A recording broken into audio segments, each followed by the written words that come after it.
जय जय श्री राम। आज का हमारा प्रसंग है रामचरितमानस की सबसे विवादित चौपाई।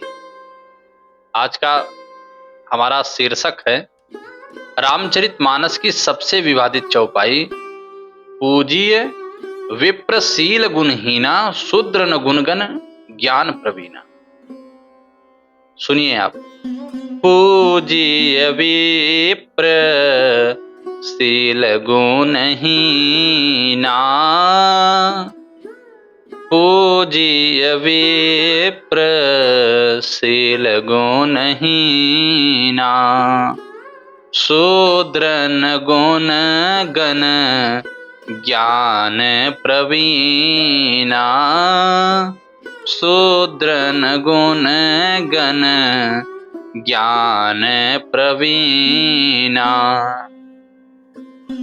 यह तो जो मैं चौपाई पढ़ा यह गीता प्रेस गोरखपुर में लिखा। और भी कुछ जगह देखने को मिलता है यही चौपाई कुछ अलग शब्दों में। पूजिय विप्र सकल गुणहीना, पूजिय विप्र सकल गुणहीना, शूद्र न पूजहि वेद प्रवीणा। इन दोनों ही चौपाइयों का भाव अर्थ सब कुछ सेम है। 1% में भी कोई परिवर्तन नहीं है। चाहे ज्ञान प्रवीणा कहो चाहे वेद प्रवीणा कहो, अर्थ सब कुछ सेम है। इस चौपाई का जो वास्तविक अर्थ है उसको सुनकर आप भी चौंक जाएंगे और आप भी कहेंगे कि हाँ, यह तो चौपाई निश्चित रूप से जातिवाद को बल देती है। लेकिन सच्चाई ये नहीं है। आप लोग वीडियो के अंत तक बने रहिएगा और आपको पूरी बातें बहुत ही अच्छे तरीके से मैं समझाने का प्रयास करूंगा। इस चौपाई का अर्थ होता है ब्राह्मण समस्त गुणों से हीन हो फिर भी वह पूजनीय है। ब्राह्मण के अंदर कोई भी गुण ना हो फिर भी ब्राह्मण पूजनीय है, जबकि शूद्र चाहे कितना भी प्रकांड विद्वान क्यों न हो, चाहे जितना वेद वेदांत में प्रवीण हो, फिर भी वह पूजनीय नहीं है। ये गोस्वामी तुलसीदास का कहना था। इस चौपाई को लेकर बहुत विवाद है। इस चौपाई का लोग अपने अपने स्वार्थ के अनुसार प्रयोग करते हैं। हिंदुओं में जातिवाद का बीज बोने के लिए, जातिवाद पर बल देने के लिए प्रायः इस चौपाई का खूब प्रयोग किया जाता है राजनीति में। लेकिन गोस्वामी तुलसीदास का उद्देश्य बिल्कुल यह नहीं था कि हिंदू समाज को जातिवाद में विभाजित किया जाए या किसी भी जाति को नीचा दिखाया जाए। ऐसी उनकी कोई मानसिकता नहीं थी। लोगों ने इस चौपाई की सही व्याख्या नहीं की, बल्कि इस चौपाई का अनर्थ युक्त व्याख्या किया, जो समाज को जातिवाद में बांट दिया, जो समाज में जातिवाद को बल दे रहा है। अरे अपने बुद्धि से भी तो सोचो, अपने बुद्धि से भी तो पढ़ो। आप लोग स्वयं ग्रंथ उठाकर पढ़ो तो उसके भाव आप खुद समझ में आएंगे। कौन सी बात किस अभिप्राय से कही जाती है यह बात समझना बहुत जरूरी है। वास्तविक रूप से देखा जाए, थोड़ा तर्क बुद्धि से समझा जाए तो बहुत बाहरी ग्रंथों में भटकने की जरूरत नहीं है। आपके मन में जितना संशय है उन सभी संशयों का निवारण रामचरितमानस में है। मैं कई बार अपने वीडियोज में कह चुका हूं, आपको बहुत बाहर भटकने की जरूरत नहीं है। गोस्वामी तुलसीदास के आप 7 कांडों को पढ़िए रामचरितमानस के, आपको कहीं ना कहीं हर चीज का उत्तर मिल जाएगा। अगर कहीं उत्तर नहीं मिल रहा तो वह उत्तरकांड में तो जरूर मिल जाएगा, इसलिए उसका नाम ही है उत्तरकांड। आपके हृदय में जितने भी संशय हैं उस सब का निवारण गोस्वामी तुलसीदास ने अपने रामचरितमानस के उत्तरकांड में जरूर दिया है। राम कथा सुंदर करतारी, राम कथा सुंदर करतारी, संशय विहग उड़ावनिहारी। भगवान शंकर माता पार्वती से कहते हैं, देवी राम की जो कथा है ना, ये हाथ की ताली के समान है। जिस प्रकार हम लोग जंगल में जाते हैं, शांत जंगल हो और वहां पर जाकर आप ताली बजाना शुरू कर दो तो वृक्षों में जो बैठे हुए पक्षी है ना, उनमें एक हलचल सा उत्पन्न हो जाएगा और वो सब भागने लग जाएंगे। उसी प्रकार जब जीवन में राम कथा रूपी ताली को आप बजाओगे ना, तो आपके हृदय में जो संशय रूपी पक्षी बैठे हुए हैं वह सब उड़ने लग जाएंगे, सब समाप्त हो जाएगा संशय। और जब संशय समाप्त होगा तो आपके हृदय में भक्ति, ज्ञान, वैराग्य, जब भक्ति आएगी तो भक्ति के ही पुत्र हैं ज्ञान और वैराग्य, उनका भी जन्म होगा। तो राम कथा सुनो। जातिवाद से स्त्री विरोधी है, इन सब बातों को सोचकर रामचरितमानस का परित्याग करना ये नासमझी है।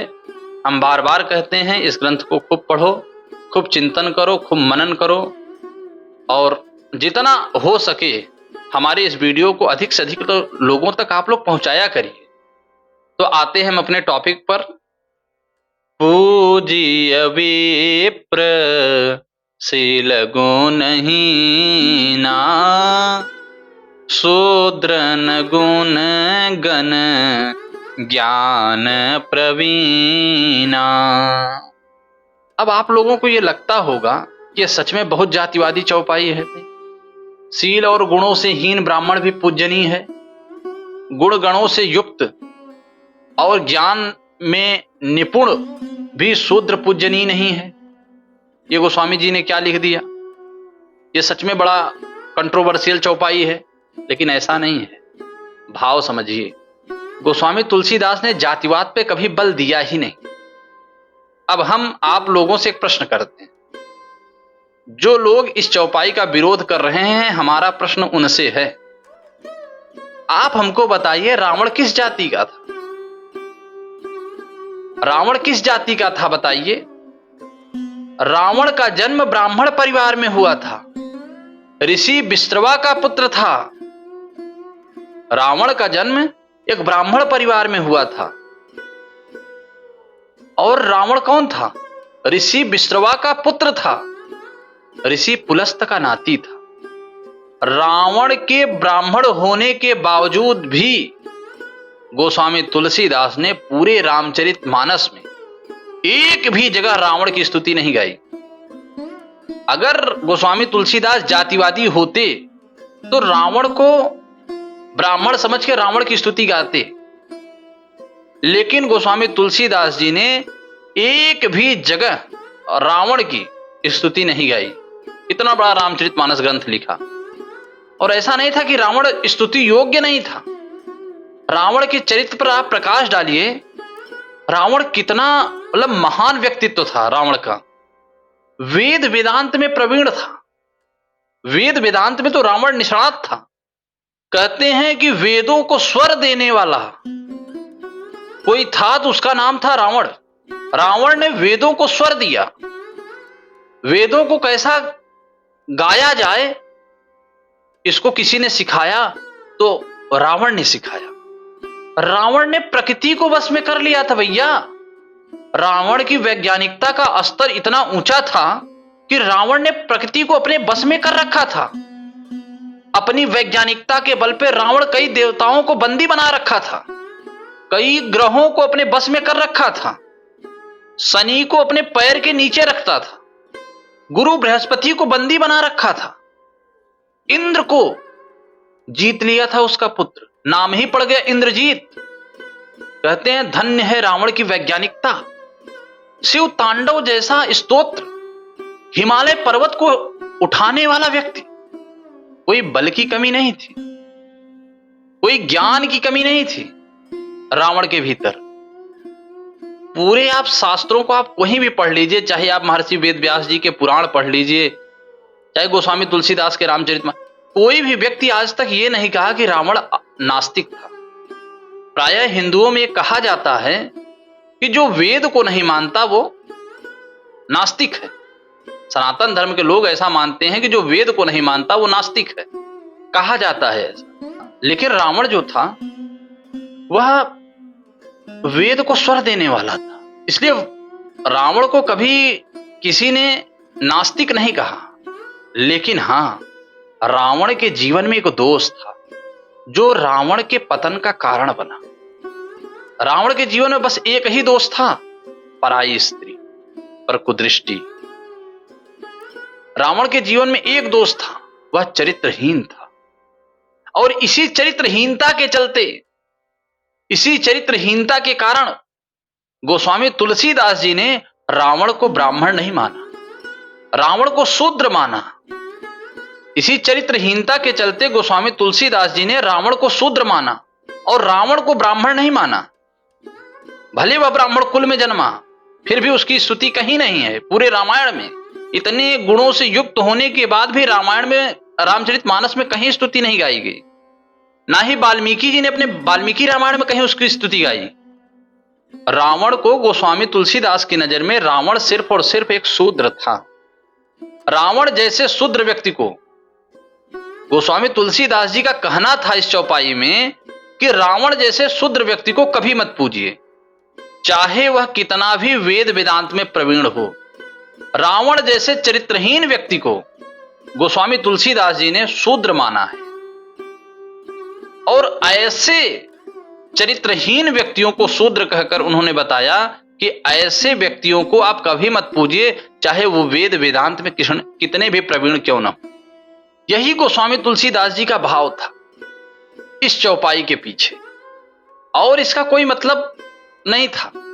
लेकिन नासमझ लोग जो इस भाव को समझ नहीं पाते हैं, वो उनको जातिवाद से जोड़ते हैं। आजकल कुछ शिक्षक भी इसी प्रकार के हो गए हैं कि अपने आप को धर्मनिरपेक्ष बताने के चलते गोस्वामी तुलसीदास के रामचरितमानस में लाखों कमियां ढूंढते रहते हैं अपने आप को, अपनी टीआरपी बढ़ाने के लिए। लेकिन सही व्याख्या करनी चाहिए। पूज्य विप्रशील गुणहीना, शूद्रन गुणगण ज्ञान प्रवीणा। शूद्र कितना भी बड़ा ज्ञानी हो, वह पूजने योग्य नहीं है। यह गोस्वामी तुलसीदास जी रावण के लिए कह रहे हैं। यह बात आपको समझनी पड़ेगी, कौन सी बात किस अभिप्राय से कही जाती है। तुलसीदास जी की नजर में रावण सिर्फ और सिर्फ कुछ है तो वह उनके नजर में एक शूद्र है, क्योंकि वह चरित्र का साफ नहीं था। चरित्रहीन व्यक्ति चाहे वेद में कितना भी प्रवीण हो, वह पूजनीय नहीं है। यह गोस्वामी तुलसीदास का कहने का भाव था।